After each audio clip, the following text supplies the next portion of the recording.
이제 한 종편 드라마가 이제 시청률 28.4% 대단한 시청률이에요. 그러니까 지상파 드라마가 아닌 종편 드라마가 한 30%대의 시청률을 올렸다라는 것은 어마어마한 겁니다. 우리 집에는 지상파만 나오거든요.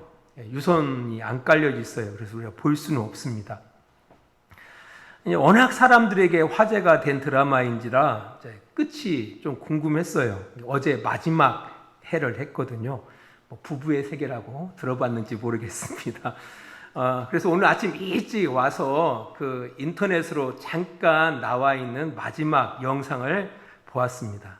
그리고 그 속에서 그 주인공 김희애 그 주인공의 나레이션에 큰 감동을 받았습니다. 정말 큰 감동을 받았어요. 그 주인공의 마지막 그 멘트들 하나하나 장면 속에서 그가 하는 그 멘트들을 통해서 진짜 많은 그 감동을 받았습니다.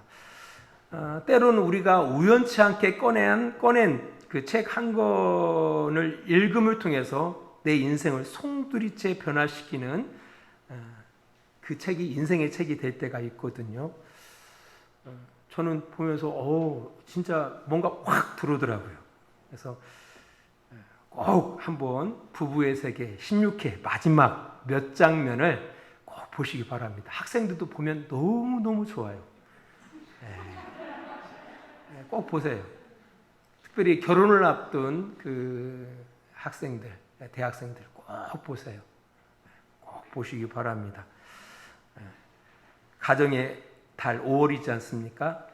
우리 마음에 깊은 여운을 남길 그런 그 나레이션이 그 몇 장면에 담겨져 있더라고요.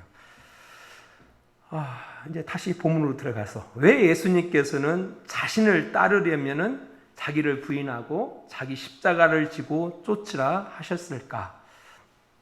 사실 자기를 부인한다라는 것은 자기를 부정한다라는 겁니다.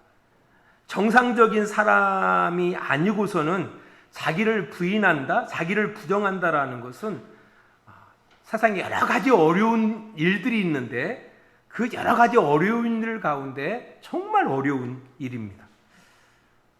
이제 그럼에도 불구하고 예수님께서 말씀하셔요. 나를 따르기 위해서는 자기 부인을 해야 한다라고 말씀하십니다. 그런 구체적인 예는 우리 예수님께서 겟세마네 동산에서 고민 가운데 있습니다. 내가 과연 이 고통의 십자가를 져야 하는가? 나는 피할 수 있다면은 피하고 싶다라는 그런 마음의 그런 갈등과 고민 속에서 있다가 하나님 앞에 기도하죠. 어떻게 기도합니까? 내 뜻대로 하지 마시고 아버지 뜻대로 되게 하여 주시옵소서. 아버지 뜻은 십자가를 지고 죽는 거예요. 예수님의 뜻은 뭐예요? 십자가를 지지 않고 다른 방법을 추구하는 거예요. 그러니까 자기를 부인한다라는 것은 내 뜻이 있지만 내 뜻을 부정한다라는 거예요. 아버지의 뜻에 내 뜻을 부정하고 아버지의 뜻에 순종한다. 이런 의미거든요. 결코 만만치 않은 일입니다. 이뿐 아니라 자기 십자가를 지고 나를 따라야 한다라고 말씀합니다. 십자가라는 뜻은 고난을 말하는 거예요. 근데 고난의 그 대명사인 이 십자가를 의외로 많은 사람들이 오해를 해요. 십자가에는 두 종류의 십자가가 있다고 생각해요.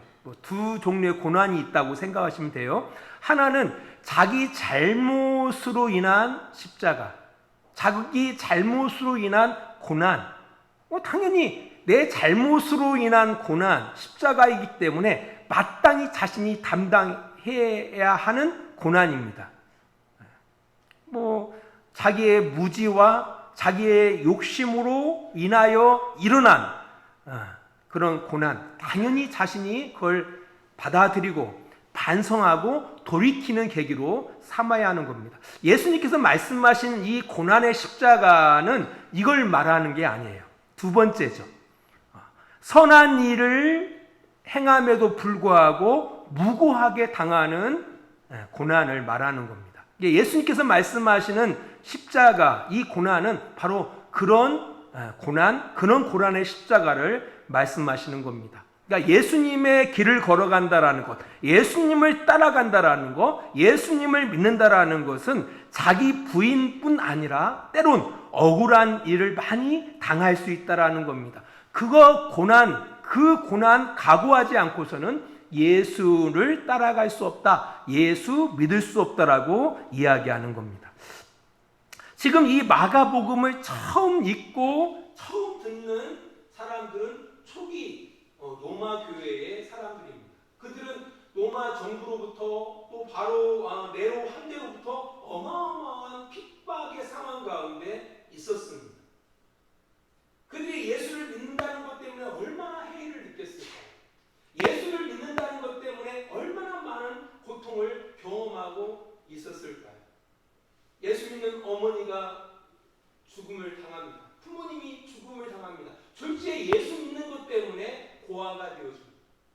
졸지에 예수를 믿는다는 이유 하나만으로 도망쳐야 합니다.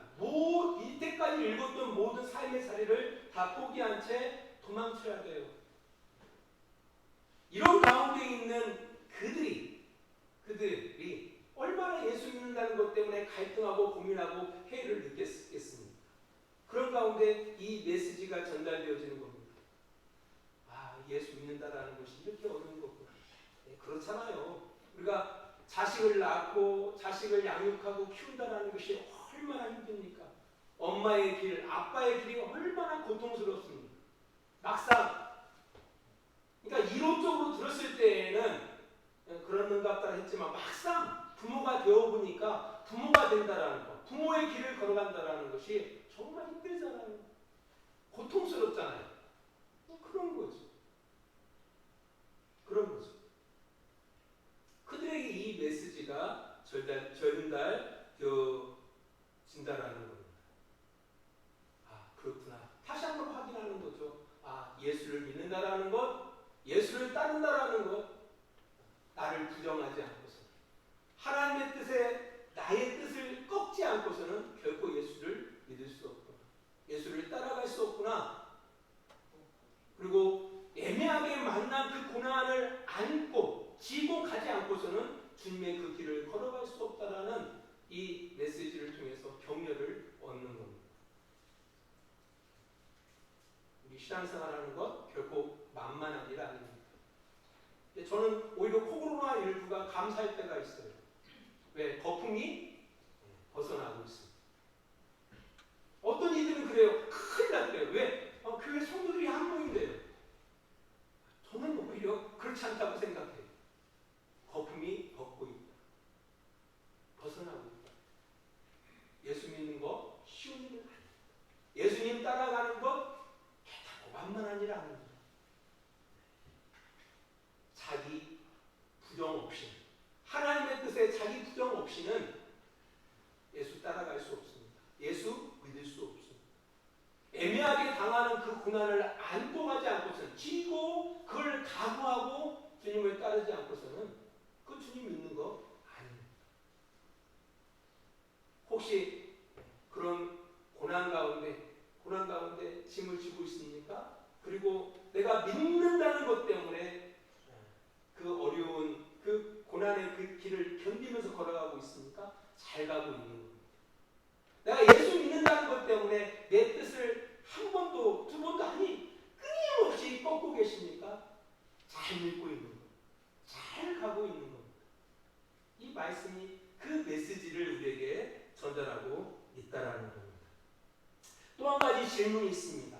과연 우리가 나를 부인하고 내게 주어진 그 십자가를 지고 주님을 따라갈 만큼 그 길이 가치가 있는가? 이게 중요한 거죠.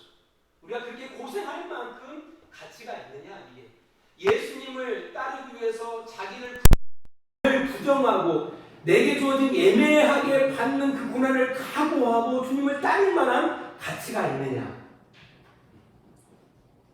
생각해 보아야죠. 그런 보상이 없다 한다라면 따를 이유가 없죠. 그냥 허무하게 끝난다 한다라면 굳이 그렇게 고생하면서 살 필요가 있겠습니까? 않습니까? 왜 많은 사람들이 마땅한 그 길을 포기한 채 자기 마음대로 자기 생각대로 살아갑니까? 보상이 없다고 생각하기 때문에 그렇습니다. 그렇게 살면 못해. 자식도 보상이 안 되는데, 남편도 보상이 안 되는데, 아내도 보상이 안 되는데, 그러니까 어떻게 살아가는 거예요? 그럴 바에야 포기하고 살아가는 거예요. 내 인생, 내 마음대로 그냥 살아가 버리는 거죠. 안 그렇습니까? 이에 대해서 오늘 본문은 말합니다. 충분한 가치가 있다라고 말합니다. 오늘 본문 8장입니다. 8장 35절, 36절, 37절 말씀을 보겠습니다. 누구든지 자기 목숨을 구원하고자 하면 잃을 것이요 누구든지 나와 복음을 위하여 자기 목숨을 잃으면 구원하리라. 사람이 만일 온 천하를 얻고도 자기 목숨을 잃으면 무엇이 유익하리요? 사람이 무엇을 주고 자기 목숨과 바꾸겠느냐라고 말씀하십니다. 목숨에 대해서 이야기해요. 목숨보다 더 소중한 것이 어디 있죠? 왜 우리가 이 코로나 때문에 걱정합니까? 코로나19 때문에 걱정합니까? 죽을 수 있다라는 거죠. 특별히 젊은 사람들보다는 나이 드신 분들, 70대, 아니 60대 이상의 그런 노령의 사람들 같은 경우에, 어르신들 같은 경우에 코로나19에는 치명적이에요. 막 20%, 30% 정도 되니까요. 10명이 걸리면 그 중에 2명 내지 3명 정도로 돌아가실 수가 있어요. 그만큼 치명률이 높아요. 왜? 죽을 수 있다는 것 때문에 사람들이 두려워하는 거 아닙니까? 만약 코로나19에 걸려도 다 아무렇지도 않다 한다면 이렇게 우리가 할 이유가 하나도 없는 거죠. 목숨, 소중하죠. 누가 목숨과 무엇을 바꿀 수 있겠습니까? 그러니까 성경도 그렇게 이야기하는 겁니다. 만일 사람이 온 천하를 얻고도 자기 목숨을 잃으면 무엇이 유익하겠느냐? 그죠? 목숨이 천하보다 귀한 거예요. 또 무엇과도 바꿀 수가 없습니다. 37절 사람이 무엇을 주고 자기 목숨과 바꾸겠느냐? 맞는 말이죠. 목숨과 바꿀 수 있는 게 없어요. 네, 목숨은 어떤 것보다도 소중합니다. 천하보다도 소중하다라고 말씀한다라는 겁니다. 근데 이 목숨에 대해서 이야기하면서 세상에서 가장 귀한 거죠. 귀한 거. 그 목숨과 연관되어져 있다라는 겁니다. 35절은 말합니다. 자기 목숨을 구원하고자 하면 잃을 것이고 누구든지 나와 복음을 위하여 자기 목숨을 잃으면 구원하리라. 그러니까 목숨 구원과 연관되어 있다라는 거예요. 목숨 구원. 목숨 구원. 여러분 살아있잖아요. 이 구원과 연관되어져 있다라는 거예요. 누구를 따르는 것이? 예수님을 따르는 길이, 자기를 부정하고 자기 십자가를 지고 따라가는 것, 그것이 뭐와 연관되어 있다고요? 내 생명과 내 목숨과 연관되어져 있다라는 겁니다. 그렇다면 우리의 목숨을 구원한다라는 것이 무엇일까? 우리의 생명을 구원한다라는 것이 무엇일까? 이걸 우리가 한번 살펴보아야 한다라는 겁니다. 우리 다니엘서 12장을 보겠습니다. 구약 성경입니다. 다니엘서 12장입니다. 12장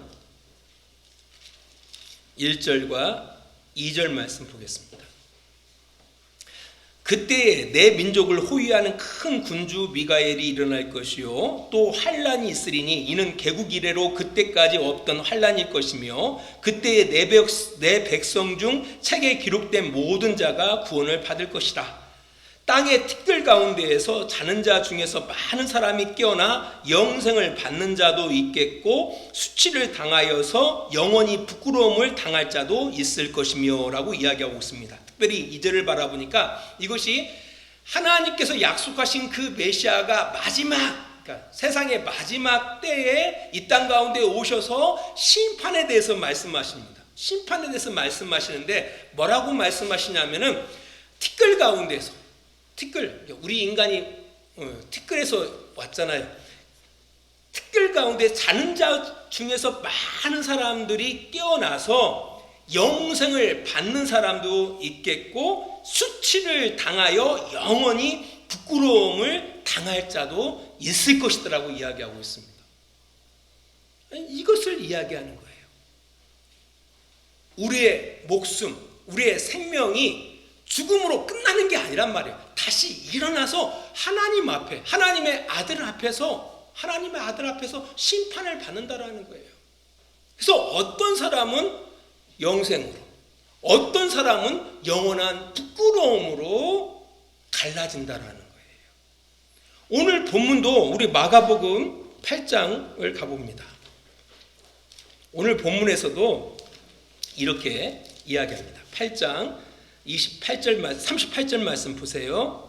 누구든지 이 음란하고 죄 많은 세대에서 나와 내 말을 부끄러워하면 인자도 아버지의 영광으로 거룩한 천사들과 함께 올 때에 그 사람을 부끄러워하리라 라고 말씀하십니다. 인자가 올 때에는 우리가 예수님께서 이 땅 가운데 오셔서 우리를 위하여 고난당하시고 죽으시고 부활하셔서 승천하셨어요. 근데 그분께서 다시 올 때는 심판의 주로 오시는 거예요. 심판의 주로 오셔서 심판하신다라는 거예요.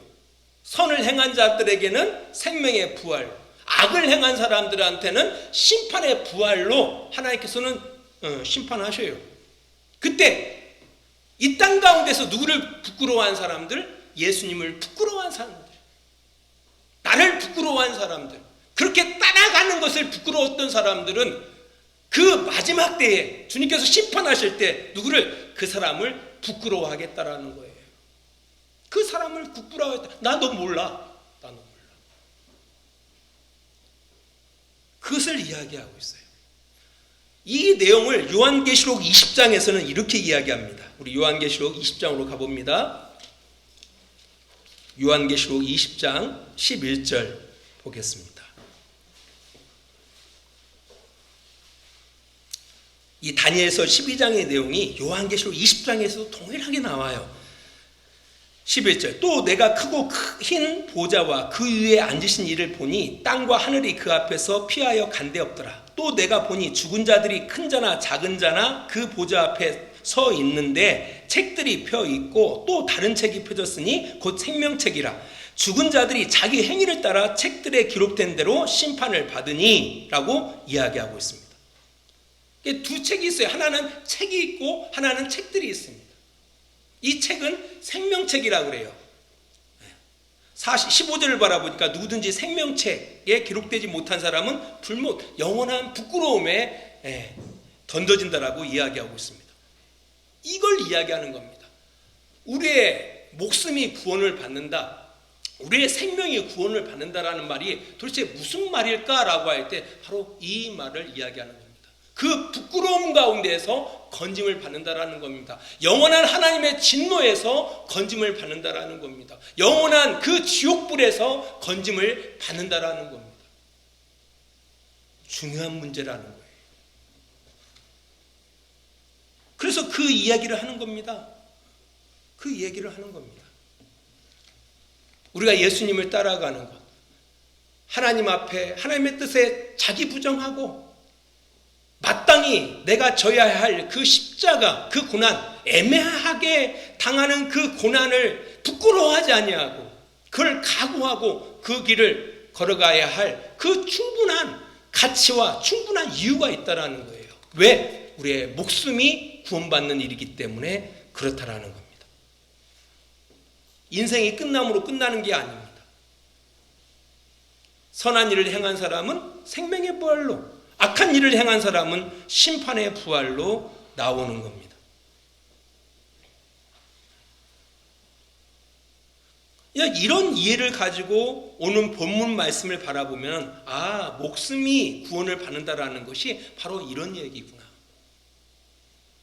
영생이라는 것도 바로 그런 말이에요. 영생을 얻는다라는 것이 바로 뭐예요? 하나님과 함께 영원히 그 하나님 나라 가운데 살아가는 거예요. 하나님의 통치 가운데 살아가는 것을 영생이라고 하는 거예요. 반대로 목숨을 잃는다라는 것은 버림받는다라는 뜻이에요.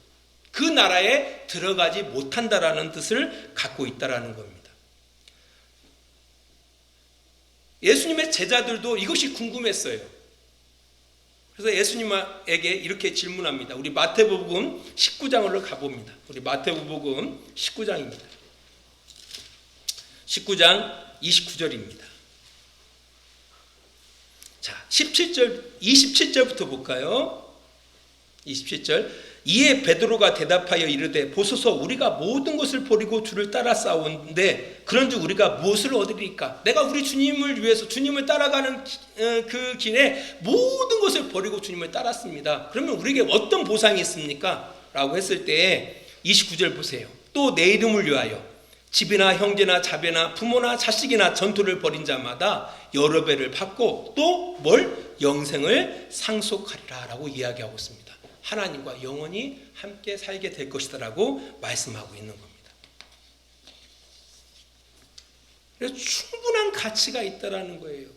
충분한 의미가 있다라는 겁니다.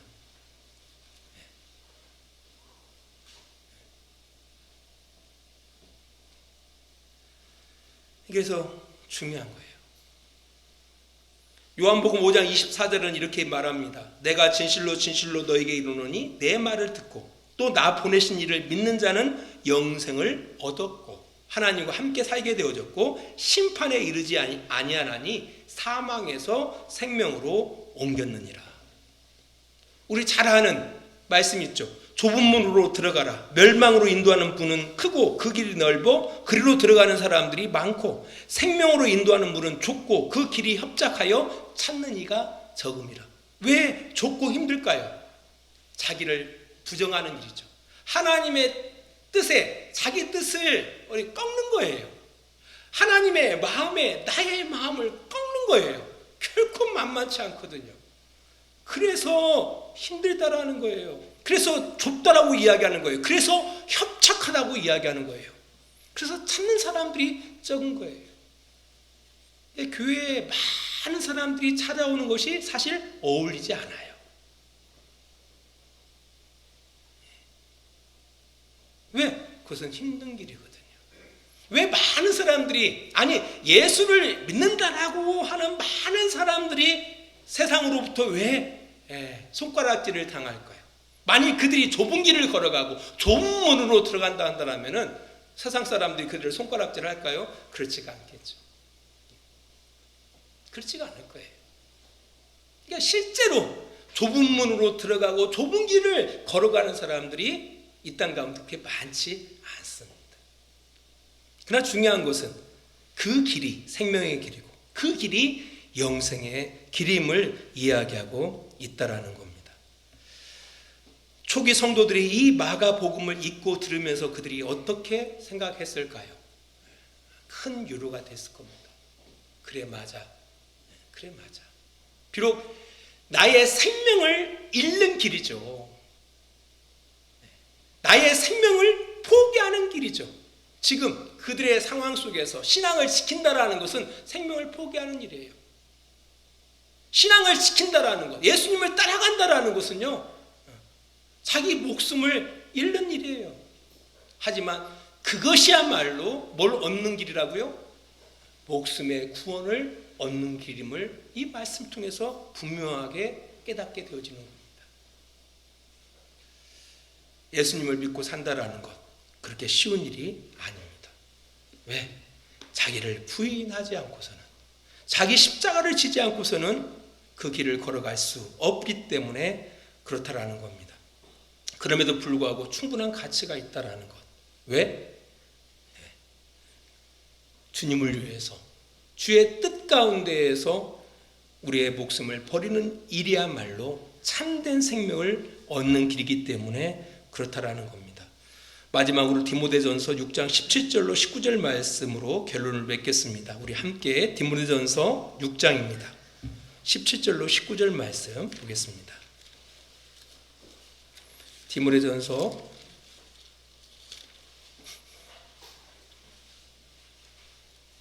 6장입니다. 6장 17절 19절 말씀 우리 같이 읽겠습니다. 네가 이 세대에서 부한 자들을 명하여 마음을 높이지 말고 정함이 없는 재물에 소망을 두지 말고 오직 우리에게 모든 것을 후히 주사 누리게 하시는 하나님께 두며 선을 행하고 선한 사업을 많이 하고 나누어 주기를 좋아하며 너그러운 자가 되게 하라. 이것이 장래에 자기를 위하여 좋은 터를 쌓아 참된 생명을 취하는 것이니라. 아멘. 기도하겠습니다. 하나님, 우리가 주를 믿고 살아간다라는 것, 주를 따라간다라는 것, 자기를 부정하지 않고서는, 자기 십자가를 지지 않고서는 결코 그 길을 걸어갈 수 없음을 말씀을 통해서 확인합니다. 그럼에도 불구하고 가치가 있음은 그 길이야말로 생명의 길이고 그 길이야말로 영생의 길이기 때문에 그렇담을 다시 한번 말씀을 통해서 확인합니다. 우리가 마지막 날에 주님 앞에 섰을 때 부끄럽 당하지 않는 자로 서기 위하여 이 땅 가운데 주어진, 우리에게 주어진 귀한 인생들을 하나님 뜻에 꺾고 하나님의 뜻 가운데 우리의 자신의 뜻들을 굴복시키며 우리에게 주어진 이 선한 길, 생명의 길, 영생의 길을 성실하게 꾸려나갈 수 있는 복된 성도들 되게 하여 주시옵소서.